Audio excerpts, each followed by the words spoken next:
Today I'm gonna rescape one of my tanks as a shrimp tank. Don't go anywhere.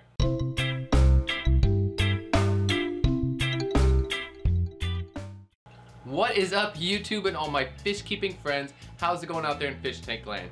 This is Joseph Hardin from JH Aquatics, and I'm here to share with you all my fish keeping adventures, knowledge, and more. Now today I want to go ahead and rescape this lower tank here as a shrimp tank. I had a featherfin squeaker, a Synodontis upterus, in there for a while.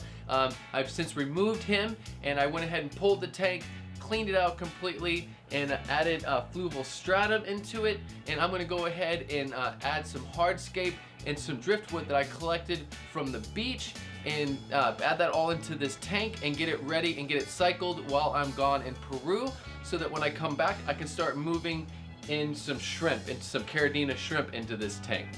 So let's go ahead and get started on this tank. So I have here a nice little selection of hardscape and driftwood, which I collected from the beach. I have a nice little collection of rocks here. This rock pile will make a nice little nursery for shrimplets and a good place for buried shrimp to hide out and feel safe.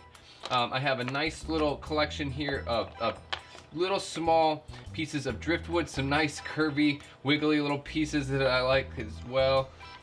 Some of these, this is my favorite little piece right here.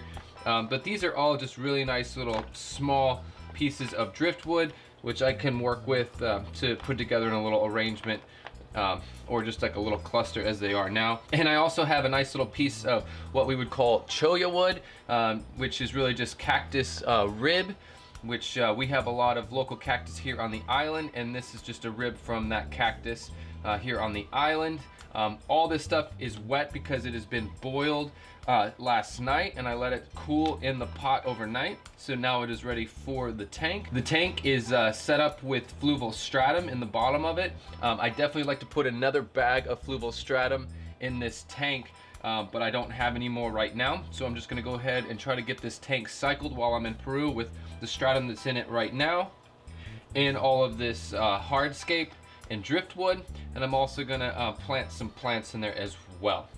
All right guys, we're looking at the tank here. I'm gonna go ahead and start with the hardscape. I'm gonna start with the rocks. I'm gonna create a nice little rock pile with all these rocks as the quote-unquote nursery for the shrimplets. I'm gonna go ahead and put these rocks on the left-hand side of this tank. Kind of closer to the front a little bit, really towards the middle. I want to have these rocks a little bit closer to the front so that I can observe what's going on and see the little shrimplets as they start to come up out of the rock pile, out of the nursery. Kind of trying to make this look natural, but I'm not really that worried about it being natural. What is more important for me is it being functional and working well for the breeding of shrimp. I'm gonna go ahead and take the last 4 or 5 little rocks and just kind of scatter them about so it is a little bit natural looking.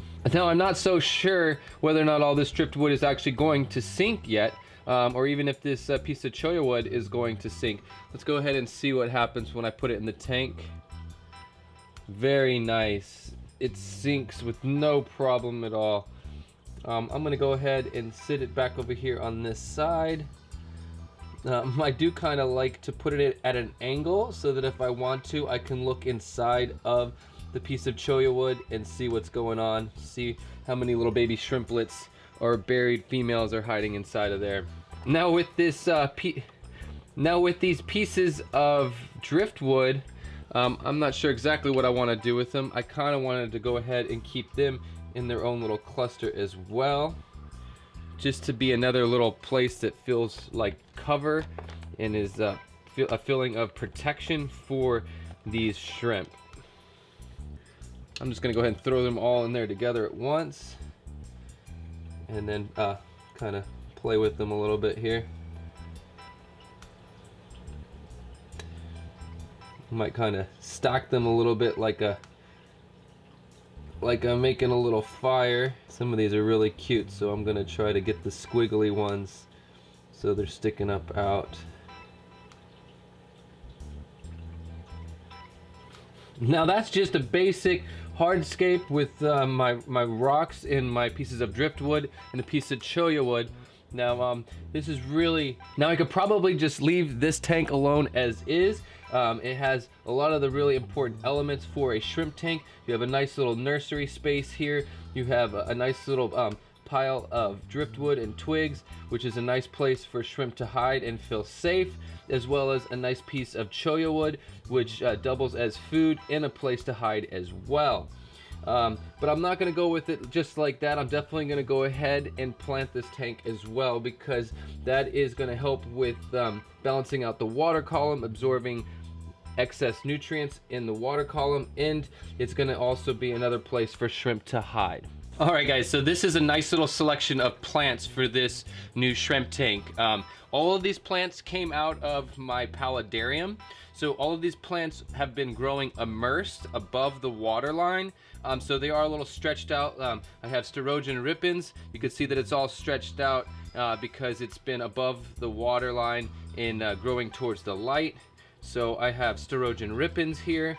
I have some Bacopa moneri here.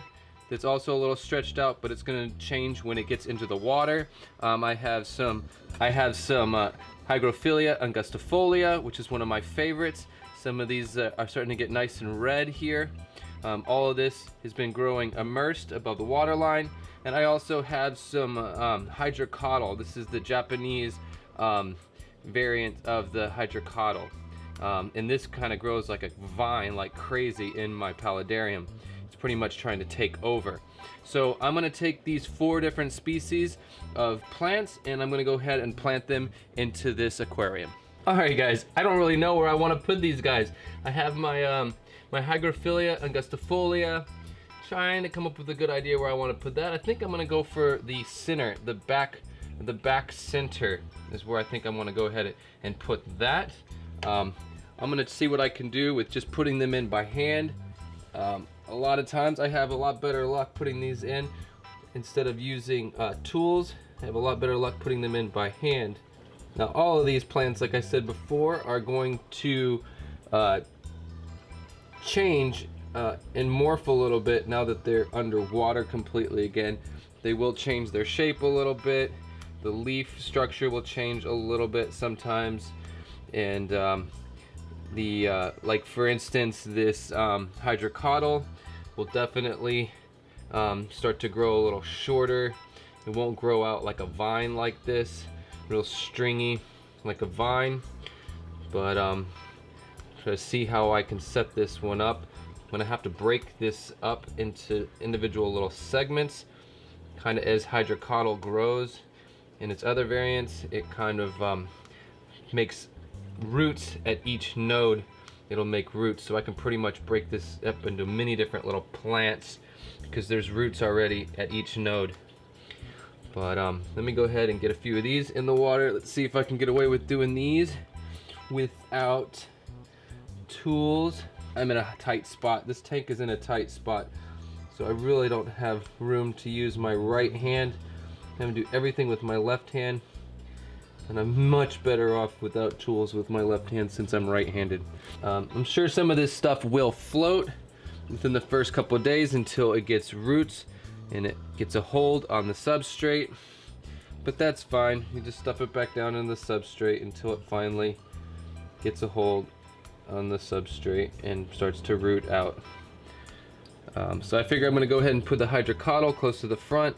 I might go ahead and break this other last piece up into 2 pieces here, and I think I'm gonna go ahead and take it and put it over here on this right hand side. Now, like I said before, I definitely could use some more substrate in this tank, and I will be adding another bag or 2 before I add shrimp to it.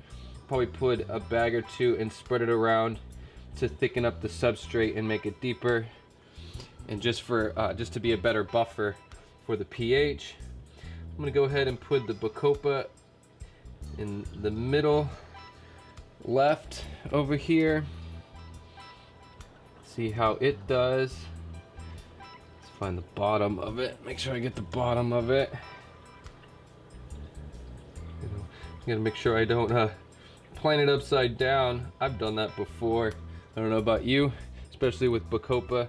not keeping an eye at what I'm doing and accidentally plant a little stem of Bacopa upside down. Now, I still have my Sterogen Ripens, and I'm not sure exactly what I want to do with that. What I end up doing with the Sterogen Ripens, oh, there goes a piece of hydrocotyl already. With the Sterogen Ripens, I tend to just go ahead and bury it because it's already doing like runners, and there's roots at each node here, as you might see it, and as a silhouette probably. Like I'm gonna put a piece up here in the front, and I'm gonna completely bury it pretty much, because off of each of those nodes over time will become a new plant. So I'm not worried about it in that situation. Now these other pieces are big stems, they're lengthy like that, and I'm just gonna have to leave them be the way they are. Actually, no, I can even just take them and put them underneath, completely bury that whole stem of Sterogen Ripens if I can get it under the thin layer of substrate that I have. Just pretty much bury it, it'll be fine, because each one of those nodes a new plant will come out. Just kind of treat it like it's a runner already, and it will get roots, and then it will start popping up plants from the surface over the next couple of months. Ooh, this is definitely a little bit of a tight spot for a scaping video. I'm wedged in the corner of my fish room here on the floor with a camera sitting on a fish food bottle. So this is nice. It's definitely a little cloudy from the stratum. The stratum needs to leach some of its stuff out, and I'm gonna do a few water changes, more than a few water changes, and just let it cycle for the next 10 days while I'm in Peru. Well, 13 days that I will be gone.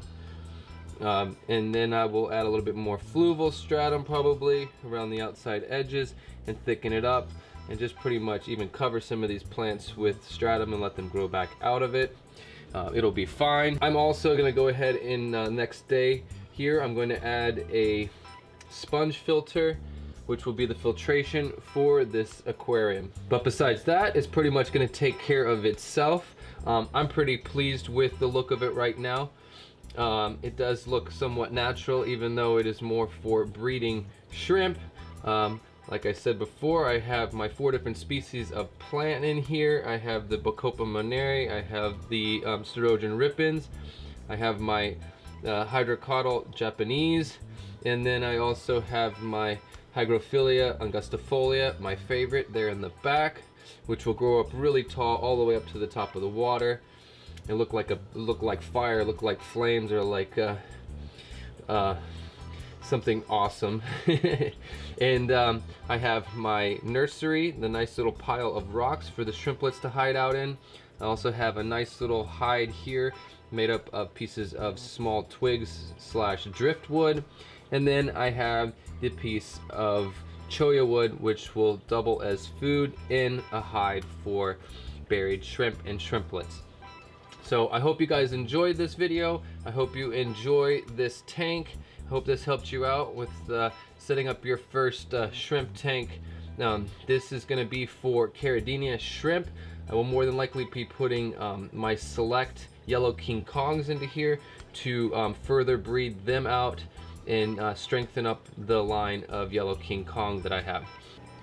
Well guys, once again, I hope this really helped you out with setting up a new shrimp tank. This is kind of my style and my design for setting up shrimp tanks for breeding. It works well for me. It works awesome for me actually. But I want to thank you guys all for taking the time to watch this video and like, share, and comment on it. It means so much to me. I thank you so much for that.